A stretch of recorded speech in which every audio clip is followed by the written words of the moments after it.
JDU के राष्ट्रीय अध्यक्ष ललन सिंह मीडिया से मुखातिब हुए और देश में चल रहे तमाम राजनीतिक हलचलों पर खुलकर बोले। उन्होंने कारपोरेट घोटाले पर पीएम मोदी पर चुप रहने का आरोप लगाया और कहा कि मन की बात करने वाले प्रधानमंत्री नरेंद्र मोदी के मन में देश की महंगाई और बेरोजगारी के सवाल नहीं आते। वहीं आनंद मोहन की रिहाई पर उन्होंने कहा कि अब मामला सुप्रीम कोर्ट में है और वहां से फैसला हो जाएगा। इसके साथ ही ललन सिंह ने बीजेपी पर धार्मिक उन्माद फैलाने का भी आरोप लगाया। सुनिए जेडीयू के राष्ट्रीय अध्यक्ष ललन सिंह को। कोई रिहाई नहीं हुई है। आनंद मोहन जी को सजा मिली और जो सजा मिलती है उसमें कानूनन परिहार मिलता है। परिहार उनको नहीं मिल रहा था और 14 साल के बजाय 15.5 साल वो जेल में रहे। उसका एक कानून में अड़चन था, उस कानून को राज्य सरकार ने खत्म किया। आम और खास का अंतर खत्म किया। आम आदमी अगर मंगनू राम का हत्या हो जाएगा तो वो उसको जो सजा होगी हत्यारे को वो 14 साल में छूट जाएगा और एक सरकारी कर्मचारी और सरकारी पदाधिकारी को जो हत्या होगा उसमें वो आजीवन रहेगा। तो आम और खास के अंतर था, उस आम और खास के अंतर को समाप्त किया, लेकिन किसी को रिहाई नहीं दिया। सुप्रीम कोर्ट ने एक्सेप्ट कर ली है उनकी वाइफ की याचिका जो है वो अलग बात है। सुप्रीम कोर्ट में मामला है, सुप्रीम कोर्ट अपना तय करेगा। लेकिन सर उनका ये भी कहना है कि जिन 26 लोगों को आपने आनंद मोहन के साथ साथ छोड़ा वो आप लोग के एजेंट हैं, चुनाव में आप उनका इस्तेमाल करेंगे चुनावी रूप से। ये सब बकवास है। कौन एजेंट है?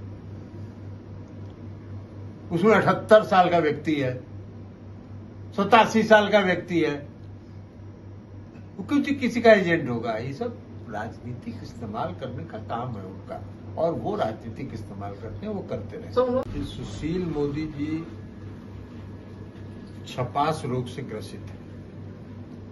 उसे छात्र नेता नहीं होता है, उसको रोज कुछ न कुछ छपना रहता है।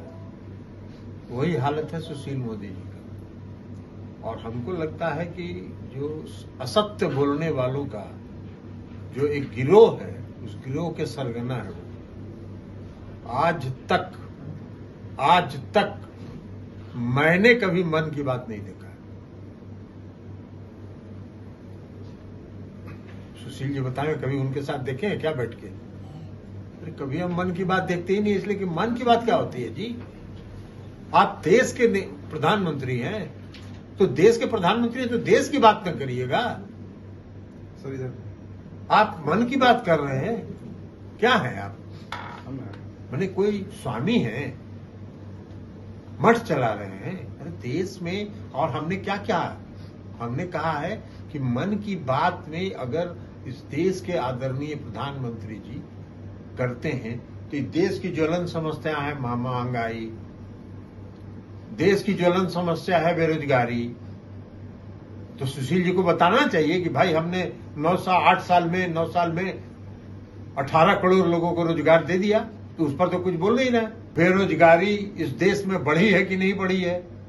इस देश की सारी जो सरकारी सेवाएं हैं उस पर नियुक्ति में रोक है।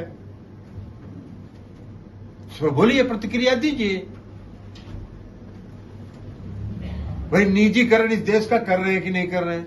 इस देश के सारी जगहों का निजीकरण कर रहे हैं। हवाई अड्डा, नेशनल हाईवे, प्लेटफार्म, पोर्ट, सारा का निजीकरण कर रहे हैं। तो इस पर ना बोलिए कि निजीकरण कर रहे हैं कि नहीं। और निजीकरण कर रहे हैं तो किसको दे रहे हैं, इस पर प्रतिक्रिया दीजिए ना सुशील जी।